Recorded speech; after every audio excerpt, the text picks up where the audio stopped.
Sevgili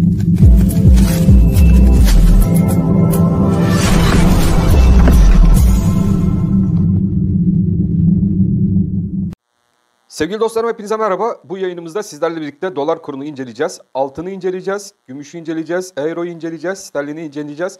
Bizler için önemli kritik seviyeleri burada sizlerle birlikte bulmaya çalışacağız. Özellikle dolar kuruyla ilgili bir analizimiz var ki elinde dolar tutan arkadaşların mutlaka izlemesi gereken bir video diye düşünmekteyim. Dolar neden ateş olacak ve ateşiyle yakmaya devam edecek? Bunu da sizlerle birlikte teknik analiz yöntemini kullanaraktan bulmaya çalışacağız.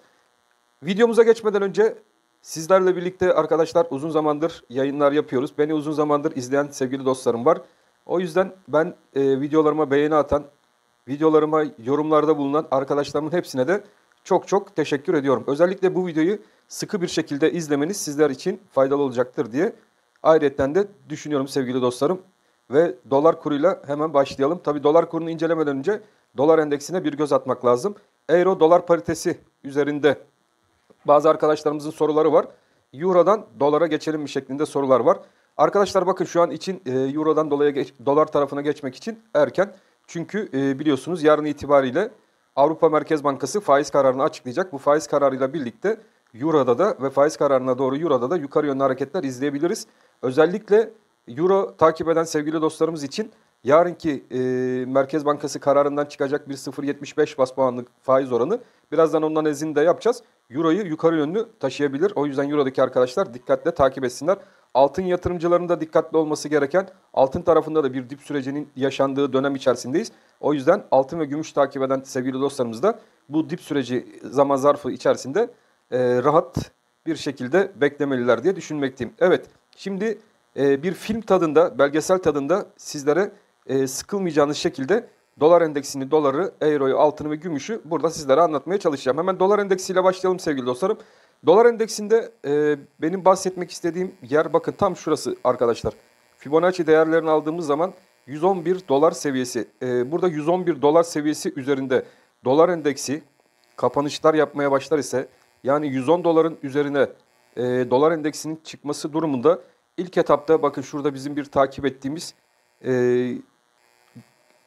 bir ikili dip formasyonumuz mevcuttu ve bu ikili dip formasyonu itibariyle de buranın zaten ilk etapta ana hedef bölgesi 114 dolarlar civarına doğru bir dolar endeksinin sizlerle birlikte izleyeceğimiz yönündeydi.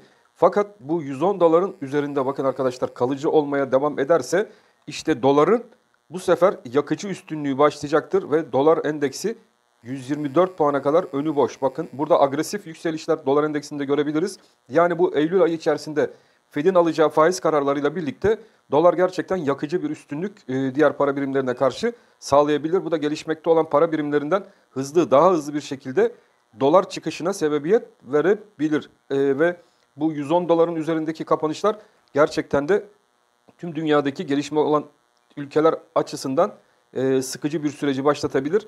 Ve burası 124 dolar civarına doğru dolar endeksinde yukarı yönlü hareketlerin sert bir şekilde ilerlemesine sebebiyet verir. Evet, dolar endeksine baktıktan sonra hemen dolar Türk lirasına geçelim. Çünkü dolar endeksiyle endeksli birbiriyle orantılı bir Türk lirası yapmamız lazım ki, analizi yapmamız lazım ki dünya üzerinde de neler olabiliyor bunu karşılaştırabilirim. Şimdi bizler dolar Türk lirasına baktığımız zaman sevgili dostlarım, kısada bizlerin karşılaşabileceği şurada bir direnç seviyesi var. Bu direnç seviyesi de 18.32 lira seviyesinden geçen bir bölge. Bu 18.32'yi sizlerle birlikte hemen burayı işaretleyelim. Şimdilik hedef dolar Türk lirasında 18 lira 32 kuruş civarına doğru gidecek bir alan. Bizler için bir destek bölgesi belirleyecek olursak, yani buradaki yükselişin kısa bazda bizler için bir destek bölgesi de ilk etapta 18 lira 15 kuruş civarından geçen alan. İkinci destek bölgesi ve önemli destek bölgesi ise dolar kurunda arkadaşlar 18 lira civarından artık geçiyor. Bizler için biliyorsunuz bunu daha önce 17.90 olarak açıklamıştık. Şimdi artık bu seviyemizi 18 lira civarına doğru çekiyoruz. Yani artık bizler için 18 TL kuvvetli bir destek bölgesi haline gelmiş durumda. Dolar takip eden sevgili dostlarım için 18 TL altında hareketler aşağı doğru yaşanabilir. Fakat 18 TL kırılmadığı müddetçe kısada takip edeceğimiz önemli alan 18 lira 32 kuruş seviyesinden geçen bölge olacak. Burayı da yukarı yönlü kırması durumunda, bakın bu 18.32 bizim şuradan geçen direncimiz. 18 TL'de bizim şuradan geçen desteğimiz. Bu iki destek 18 lira 32 kuruş hala da şu an için dolar kurunda hedef bölge. 18 TL ise bizim 17.90'dan 18 bölgesine çektiğimiz ve bunun altında günlük kapanışlar görmeye başlar isek stop olarak değerlendirebileceğimiz bir seviye. Ve bu seviyeler altında arkadaşlar korkmamanız gereken seviyeler. Çünkü bunlar artık sizler için bir dolar toplama seviyesi olarak aşağı yönlü hareketleri takip etmenizi sağlar. Bunun altında gene 18'in altında 17.80 desteği mevcut. 17.80 altında 17.70 desteği dolar kurunda kademeli bir şekilde, yani buraya bir operasyon çekilmesi durumunda arkadaşlar bizlerin satış yaptığımız alan altında tekrardan alım yapabileceğimiz, yatırım tavsiyesi olmamak koşuluyla bu teknik göstergelere göre değerlendiriyoruz. 17.70 bizler için bir alım yapılabilecek alan olarak gözükmekte, yatırım tavsiyesi olmamak koşuluyla. Tabii bu hareketlilerin açıklanacak olan veya gelecek olan bir operasyonel bilgi doğrultusunda netleşmesi gerekti ki bizler de ona göre net bir destek alanı kendimize belirleyebilelim. Gene günlük analizlerde eğer ki böyle bir olumsuz durumla karşılaşır isek 18 lira altına sarkacak bir haber akışı gelir ise arkadaşlar, o zaman sizlerle birlikte yeni alım bölgelerini değerlendirebileceğimiz teknik bir analizi tekrardan yaparız. Şimdilik bizler için önemli olan 18 TL altında doların kapatmaması, yukarıda 18.32 direncini bizler için önemli kılıyor. 18.32 dolar kuru yukarı yönlü kırar ise de bakın 18.32'nin üzerinde dolar kurundaki hareket daha sert olur. Çünkü bu alan üzerindeki hareket boş ve buradaki hareket dolar kurunda 18.80 civarına doğru dolar kurunu teknik olarak bu grafik üzerinde gidebileceğini bize gösteriyor. Şimdi hemen bir strateji sizlerle birlikte yapalım. Çünkü bazı arkadaşlarımız anlamamış olabiliyor. Onlar da haklıdır. Teknik analiz bilgisinin herkesin olacak diye bir koşul yok. Şimdi ne dedik? Bizim için şuradaki alan, bakın şurada grafik üzerinde çizdiğimiz şu bölge 18 lira 32 kuruş civarından geçen direnç. Burası bizim ilk direnç bölgemiz. Bizlerin stop olacağı alan 18 lira. Burası da 18 TL'den geçiyor. Burası da bizim destek bölgemiz, kuvvetli destek bölgemiz. Bu 18 lira altında bizler kapanış dolar kurunda görmediğimiz müddetçe yukarıda bizler için ilk etapta 18.32 civarından geçen kuvvetli bir direnç bölgesi olacak. Fakat bu direncin üzerini kuvvetli kırmamız durumunda da arkadaşlar, bakın şuradan geçen, çiziyorum, üst taraftan geçen trend çizgisi bizler için ikinci bir direnç alanını oluşturacak. Ve buradaki ikinci bir direnç alanımızın geçtiği alan ise dolar kurunda 18 lira 70 kuruş civarından geçen bölge. Sanırsam buraya kadar anlaşılmayan bir şey olmadı. Tek tek bunu sizlere anlatmaya çalıştım. Şimdilik bizlerin 18 üzeri her dolar TL kurunun kalması bir 18.32 ve 18.70 seviyesine doğru dolarda yukarı yönlü kur ataklarını getirebilecek. Maalesef ki yukarı yönlü hareket beklentisi hala devam eder. 18.70 üzerindeki günlük kalışlarda ise arkadaşlar bu trendin üzeri gerçekten boş ve bunun bakın şu üst taraf boş. Artık buradan sonrası dolar kurunda ilk etapta 19 ve onun üzerinde de 20 TL'ler civarına doğru bu grafiği yukarı yönlü sürükler. O yüzden bizlerin maksimum, yani Merkez Bankası'nın maksimum 18.70'lerde bu dolar kurunda mutlaka bana göre yani bir haber açıklaması şart. Bunu yapamazlarsa buradan Allah ne verdiyse aşağı doğru gideriz. Yukarı yönlü gideriz. Yükselişlerin önü sert bir şekilde kesilemeyebilir arkadaşlar. Çünkü önü boş. Dolar endeksini başta anlatmamdaki sebep ise arkadaşlar işte burada dolar kurunda 18.70.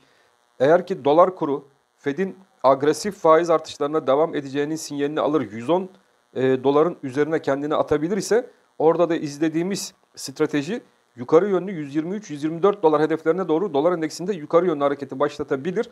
Ve oradaki harekete bizim buradaki direncimiz 18.70 direncimiz dayanamayabilir arkadaşlar. Ve orası da sert bir şekilde yukarı yönlü kırılabilir. Çünkü önümüz Eylül, artık Eylül ayı içerisinde geçmiş aylardaki turizm gelirlerinden ve şuradan buradan swaplardan gelen artık gelirimizin ve döviz miktarımızın azalmasından kaynaklı olarak da bu döviz şoklarına karşı daha kırılgan bir duruma geçmiş durumda kalırız ve bu da dolar kurunda daha agresif yükselişleri beraberinde getirir. Allah korusun diyelim arkadaşlar. Çünkü bu ülkede hepimiz yaşıyoruz. Yaşadığımız için de artık bizlerin de belli bir yerlerde bu dolar kurunun durdurulması gerektiğiyle ilgili tahminlerimiz ve düşüncelerimiz var. Lütfen bu konuda yorumlar yaptığımız için de bize kızmayın. Tabii ki sizler yatırımcısınız, para kazanmak istiyorsunuz. Fakat bu enflasyonist ortamda dolar kurundaki sabit miktardaki dolarınızın artmasıyla kazanacağınız para miktarı da oldukça kısıtlı olacaktır. Önemli olan geri düşüşlerde dolar miktarımızı da yükseltebilmek. Böyle durumlarda da 18 TL dolar kurunda önemli olacak. Ve bu 18 TL'nin altına doğru sarkmalar bizlerin bir miktar TL'ye geçeceğimiz ve aşağılardan dolar alarak dolar miktarını çoğaltabileceğimiz bir süreci bizlere başlatacak. Evet, dolar kurundan hemen altın tarafına geçelim. Altın yatırımcısı arkadaşlarımız da bizi bekliyorlar. Ons altında hemen başlayalım.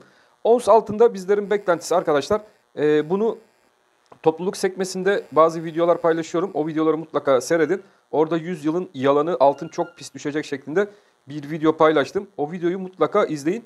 Çünkü orada altın toplanacak alan 1680 dolarda olacak şeklinde bir ay önce bir video yapmıştım. Ve buralardan altın toplanmaya başlandı arkadaşlar. Burada altındaki önemli seviye ilk etapta arkadaşlar bu altının ben 1800 dolar civarına doğru yukarı yönlü hareketini devam ettireceğini düşünüyorum. Bakın şurada bir hareket yapacağız ve altının onsunda burada bir ikili dip oluşumu veya burada bir W şeklinde bir formasyon olayı altın ons tarafında gerçekleşeceğini düşünüyorum. Aşağıda 1700, yukarıda 1800 bantları arasında buradaki hareketi düşünecek olursak da altının onsunda 1900 dolar seviyesine doğru, bakın sevgili dostlarım, 1900 dolar seviyesine doğru yukarı yönlü atakların gerçekleşebileceği düşüncem burada çizdiğimiz teknik analiz doğrultusunda beklentilerim dahilinde. Şimdi altının onsunu anlattık. Hemen gram altın tarafına geçiyoruz. Çünkü gram altın dolar birbiriyle bağlantılı olduğu için tabii birlikte etkilenmeleri de gayet normal. Şimdi bakın gram altına baktığımız zaman ne demiştik? 980 bizler için artık bir dip bölgesi ve alım yapılabilecek bir alan. Çünkü bizim buradan geçen trendimizin alt seviyesi 980 TL civarından geçiyordu. Ve gram altın dolar bazlı olaraktan buradaki seviyesine ons bazlı olarak aşağıya inse de tam 980 bölgesine iğne atsa da buradan tekrardan dolar bazlı olarak toplanmaya başladı. Ayrıca ons altın tarafı da buna eşlik etti. Şimdi bakın bizler için ikinci direnç bölgesi şurada 998. Burası da önemli. Bakın burası da önemli olacak. Çünkü neden önemli? Şuraya hemen sizler için netleştirdiğimde göreceksiniz. Bakın şurada ne dedik? Burası 980. Yani bizler için alım bölgesi aşağı yönlü kırılmadığı müddetçe.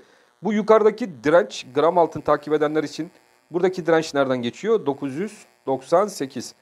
998 direnci üzerinde kalmaya başlar ise gram altın, bakın gram altın kalmaya başlar ise 3. buradaki direnç bölgesine doğru yukarı yönlü hareketini devam ettirecektir. Buradaki hareket de bizler için nereden geçiyor arkadaşlar? Tam 1040 TL seviyesinden.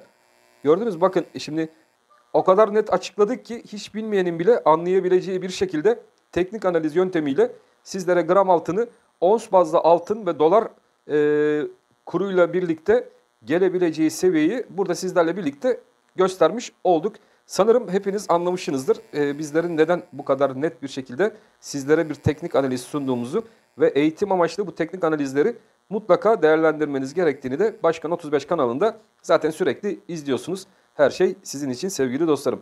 Şimdi gram altında 1040. Bakın 1040'ı belirledik ve 1040 seviyesinin önemi.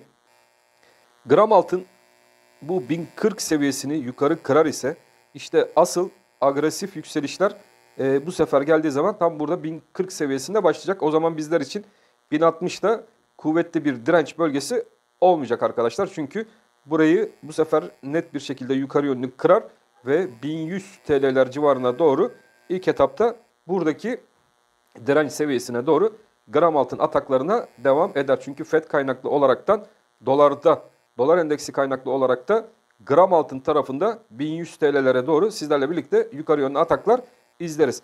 Gram arttırmak için 980 bizler için şart arkadaşlar. Yani bu 980 kırılmadıkça artık burada aşağı yönlü bir yön beklemek doğru olmaz. Teknik analize göre bu şekilde maalesef ki artık 980 altında kapanış gram altında görmediğimiz sürece gram altında yön ilk etapta 1040 ve onun üzerinde de 1100 civarına doğru yukarı yönlü hareketlerin başlayacağının sinyalini bizlere göstermekte. Peki 980 bölgesi olur da stratejik olarak kırıldı.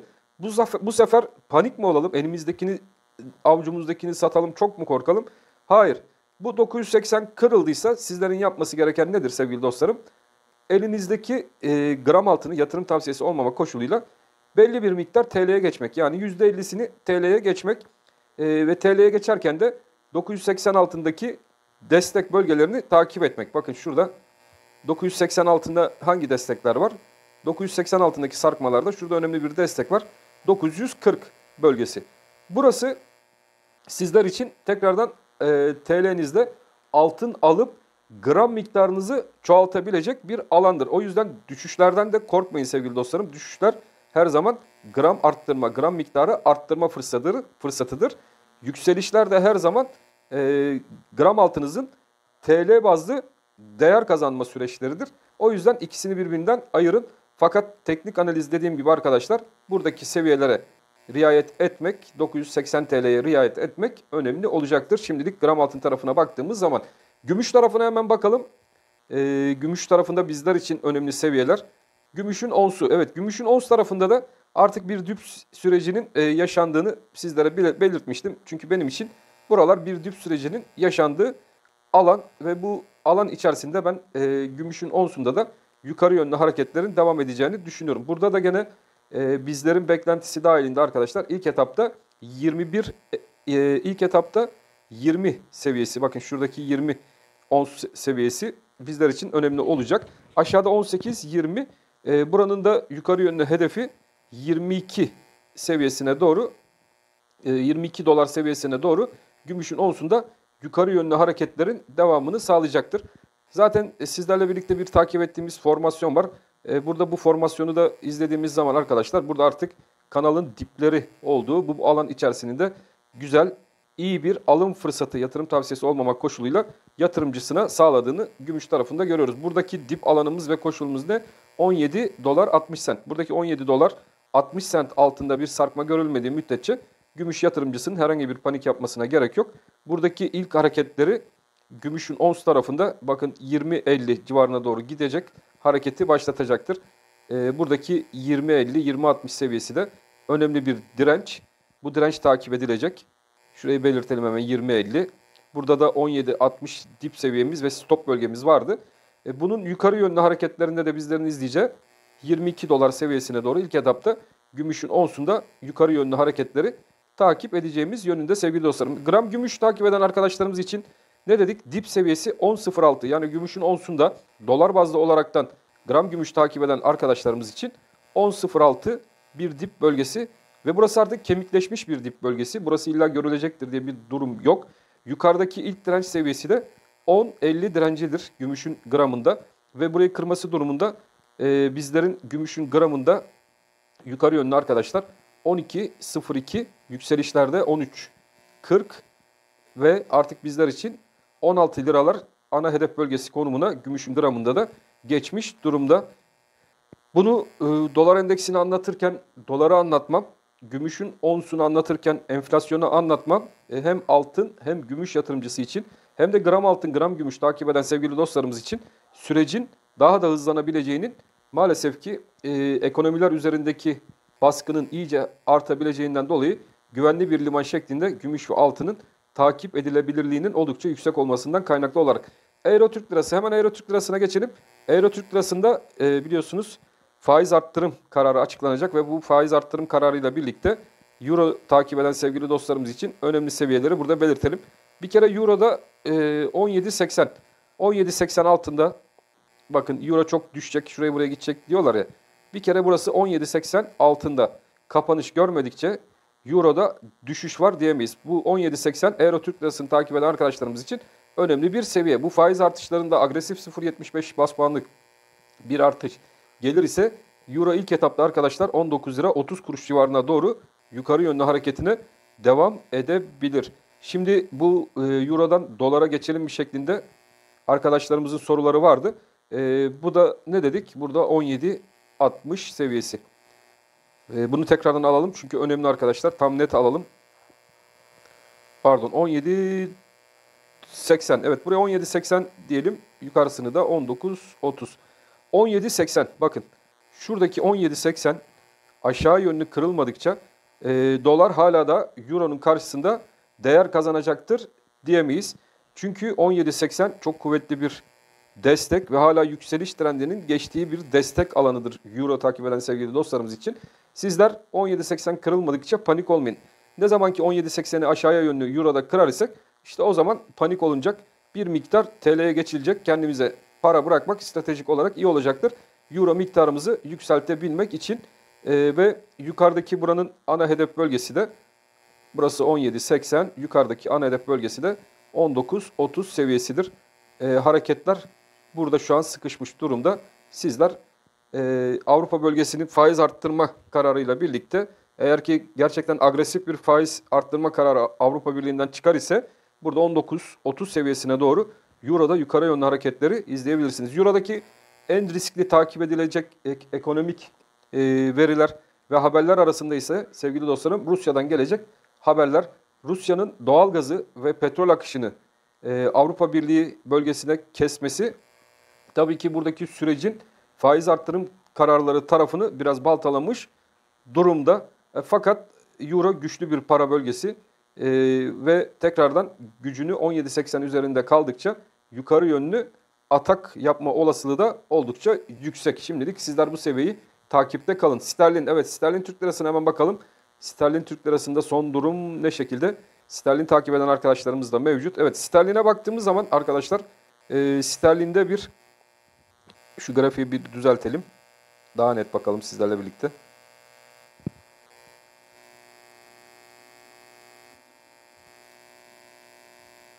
Evet, sterlin Türk lirasında bu grafik aşağı yönlü kırılmış gözüküyor arkadaşlar. Bu kırılım sterlin için iyi değil. Sterlinin tekrardan yukarıya yönlü atabilmesi için bakın buradaki üçgenin içerisine tekrardan girebilmesi lazım. Bu da 21.65-21.70 civarlarından sterlinin tekrardan yukarı atması şart. Eğer ki buradaki yukarı yönlü atmayı gerçekleştiremezse sterlinde 20.10 seviyesine doğru aşağı yönlü hareketler hala da takip edebiliriz. Sterlin yatırımcısının biraz dikkatli olması şart arkadaşlar.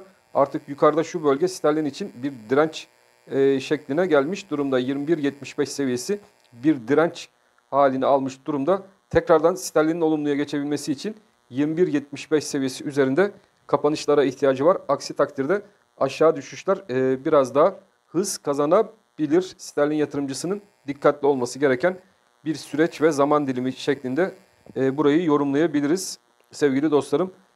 Evet, sterlin teknik olarak grafiklerde biraz aşağı yönlü düşüşler gerçekleştirmiş. Haftalıkta da şu seviyeyi takipte kalalım. Bu seviyenin altında kalışlar haftalıkta sterlini biraz daha aşağıya doğru getirebilir. Sterlinin olumluya geçebilmesi için 21.40 üzerinde kapanışlar görmesi şart arkadaşlar. Aksi takdirde buradaki sterlindeki sarkma biraz daha aşağı yönlü gelebilir. Hangi seviyeye doğru ilk etapta gelebilir? 21.60 seviyesine doğru ilk etapta aşağı yönlü. Onu da kırar ise 21 seviyelerine kadar sterlinde de bir aşağı yönlü gevşeme görebiliriz. Sterline dikkat. Evet, sizlerle birlikte piyasaları inceledik. İnşallah dediğim gibi kolay bir şekilde sizlere bu videoda bazı şeyler anlatabilmişimdir. Ben hepinizi çok seviyorum.